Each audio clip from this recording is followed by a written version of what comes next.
232 का टारगेट देख के ये तो लग रहा था कि इंडिया मैच जीत जाएगा।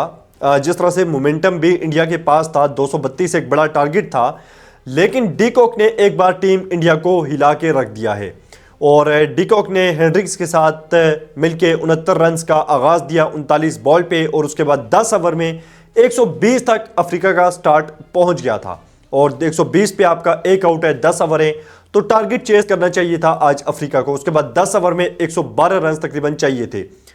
लेकिन यहां पे आज जिस तरह से जसप्रीत बुमराह ने बॉलिंग की है और जहां से टीम इंडिया का कमबैक करवाया है, यह बड़ा ही शानदार था और ये बताता है, दिखाता है कि क्यों जसप्रीत बुमराह T20I में इतना खतरनाक है। और टीम इंडिया के लिए आप देख लें कि बुमराह को नई बॉल नहीं दी गई शुरू में और उस चीज़ का खमियाजा भुगतना पड़ा इंडिया को।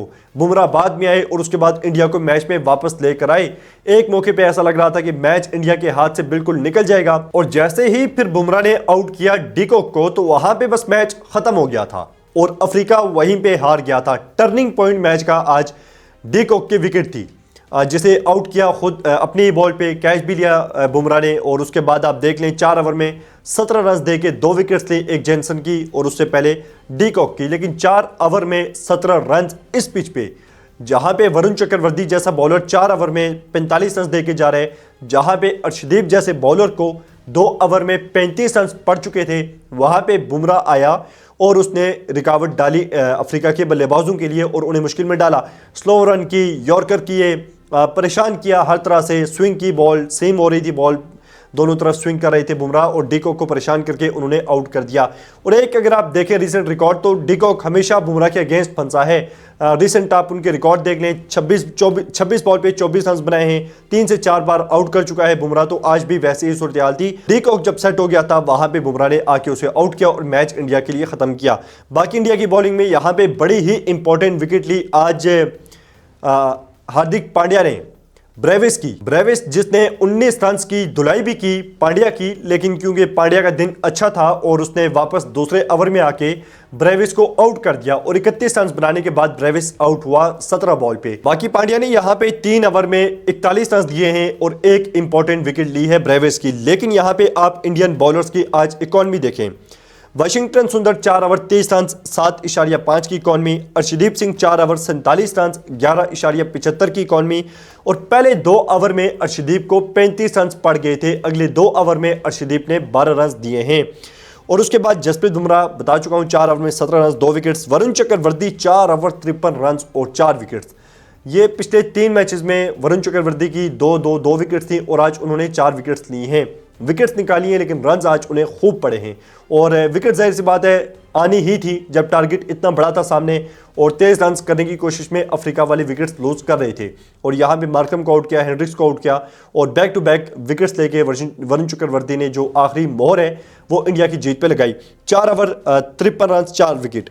अभिषेक शर्मा ने 1 ओवर किया, आखिरी लास्ट ओवर उन्होंने डाला और उसमें 13 रन दिए। बाकी यहाँ पे आप देखें डीकॉक और ब्रेविस के अलावा जो स्ट्राइक रेट है अफ्रीका वालों के, तो ये कैसे जीत सकते थे। सबसे जो बड़ी खामी है वो मेरे ख्याल में लीडरशिप की कमी है, क्योंकि आज मार्करम बार बार अपने आप को पीछे धकेल रहे थे और बैटिंग करने के लिए उन्हें आना चाहिए था, लेकिन मार्करम छुपते रहे और उसके बाद जो बैटर्स ने बैटिंग की, जो गोल खिलाए, वो आपके सामने हैं। डीकॉक ने 65 रन बनाए 35 बॉल पे, 9 चौके 3 छक्के, 185 का स्ट्राइक रेट। और यहाँ पे दूसरे T20 मैच में भी डीकॉक ने 90 रन मारे थे 45 बॉल पे। उसके बाद ऑक्शन हुआ IPL का, जहां पे उसे सिर्फ 1 करोड़ रुपए में लिया गया और शायद आज उसने उसी चीज का गुस्सा निकालने की कोशिश की और पूरा उसने धोया इंडियन बॉलर्स को। लेकिन यहाँ पे जो बाकी बल्लेबाज थे वो साथ नहीं दे सके। लेकिन लगता है कि जो 1 करोड़ की उसे 1 करोड़ उसकी जो लगाई गई बोली जिसमें खरीदा गया डीकॉक को, शायद उसका गुस्सा आज उन्होंने निकाला, लेकिन बाकी बैट्समैनों ने अपना काम सही से नहीं किया। उसके बाद यहाँ पे ब्रेविस ने 31 रन बनाए 17 बॉल पे, 3 चौके 2 छक्के लगाए और स्ट्राइक रेट 182 का। बाकी नीचे आ जाएं जी। अब यहाँ से असल स्टोरी शुरू होती है अफ्रीका की हार की, क्योंकि ऊपर वाले बल्लेबाजों ने, ठीक है डीकॉक का जो विकेट है वो टर्निंग पॉइंट था या ब्रेविस का, लेकिन उन दोनों ने जो रिक्वायर्ड रन रेट था उसे ऊपर नहीं जाने दिया और कोशिश करते रहे। रन तेज उन्होंने किए, 10 ओवर में 122 रन हो गए थे। उसके बाद नीचे स्टोरी देखें, मिलर 18 रन 14 बॉल पे और यहां पे उसके बाद जो मार्करम में 6 रन 4 बॉल पे, फिर उसके बाद फेरेरा पहले ही बॉल पे आउट हो गए थे, 0 रन। उसके बाद यहाँ पे लिंडे ने एक छक्का लगाया, 2 छक्के लगाए बल्कि, और 8 बॉल पे 16 रन बनाए। उसके बाद यहाँ पे मार्को जेनसेन ने आखिरी ओवर में जाके थोड़ी बहुत टुल्ले शुल्ले लगाए और 5 बॉल पे 14 रन बनाए, लेकिन कार्बन बोच 15 बॉल 17 रन।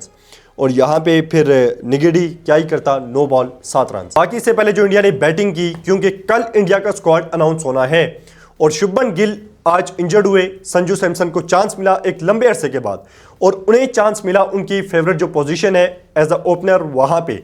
तो संजू सैमसन ने 37 रन बनाए 22 बॉल पे, 3 छक्के 4 चौके, और जिस तरह से अभिषेक शर्मा के साथ उन्होंने मिलकर ताबड़तोड़ आगाज फराहम किया इंडिया को, 5 ओवर 50, 6 ओवर 60, इस तरह से उन्होंने स्टार्ट दिया इंडिया को। तो यहां पे इंडिया एक बड़ा टोटल लगाने में कामयाब हुआ है।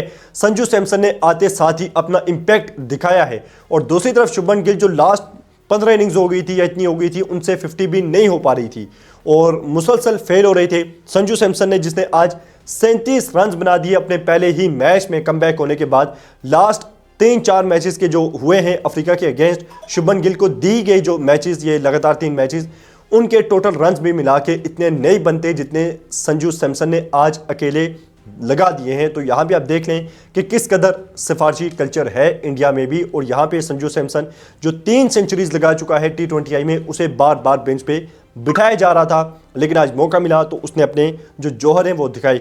इसके अलावा अभिषेक शर्मा जो उनका स्टाइल है उसी स्टाइल में खेले, 34 रन 21 बॉल पे। तिलक वर्मा 73 रन और 42 बॉल पे।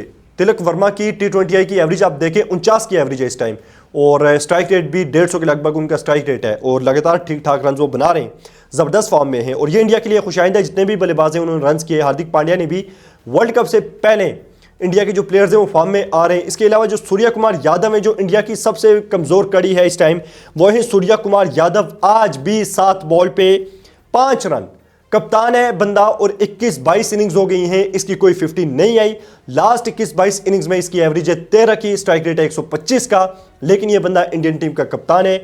और मेरे ख्याल में टीम इंडिया के जो प्लेयर्स हैं, जो यंगस्टर्स हैं, इसे बचा रहे हैं इस टाइम, क्योंकि इस बंदे की जो परफॉर्मेंस है, जो इस टाइम फॉर्म है, टीम में भी जगह नहीं बनती, लेकिन ये बंदा कप्तान है और वर्ल्ड कप में भी ऐसे लगता है कि ये कप्तान रहेगा। हार्दिक पांड्या ने जो इनिंग खेली उस पर पहले बात कर चुके हैं, 63 रन 25 बॉल पे, सेकंड फास्टेस्ट 50 इंडिया की तरफ से T20I क्रिकेट में। और यहाँ पे उन्होंने 5 छक्के 5 चौके लगाई और स्ट्राइक रेट था 252 का। लेकिन जब हार्दिक पांड्या ने 50 की, उस टाइम उनका स्ट्राइक रेट था 337 का, मतलब नाकाबिले यकीन। और शिवम दुबे ने 3 बॉल पे 10 रन किए। इस तरह इंडिया पहुंचा 231 पे, जो टोटल चेज नहीं कर सका अफ्रीका, और अफ्रीका को आज शिकस्त हुई है आज सीरीज के जो लास्ट मैच है उसमें, और इंडिया ने सीरीज भी अपने नाम कर ली है 3-1 से।